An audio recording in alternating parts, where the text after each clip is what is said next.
Në Pogradec është realizuar me sukses restaurimi i shtatoreve të dy figurave ikon të letërsisë shqipe, Lazgush Poradeci dhe Mitrush Kutelit.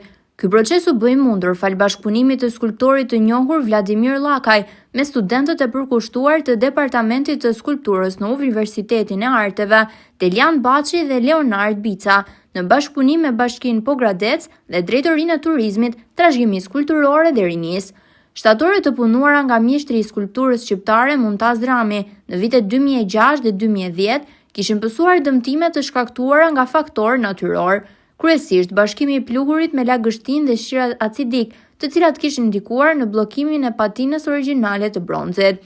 Puna restauruese u krye me profesionalizëm, duke pastruar shtresat e dëmshme deri në sipërfaqen fillestare të skulpturave, pa dëmtuar patinën e tyre artistike. U përdorën kimikate të posaçme që sigurojnë ruajtjen dhe jetëgjatësinë e veprave pa ndikuar negativisht në materialin origjinal. Përveç vlerës së tyre të padiskutueshme, kulturore dhe historike, këto shtatore përfaqësojnë një pikë tërheqëse për turistët vendas dhe të huaj që vizitojnë Pogradecin, duke bërë qytetin një nyje kundër thuret letërsia, arti dhe turizmi kulturor.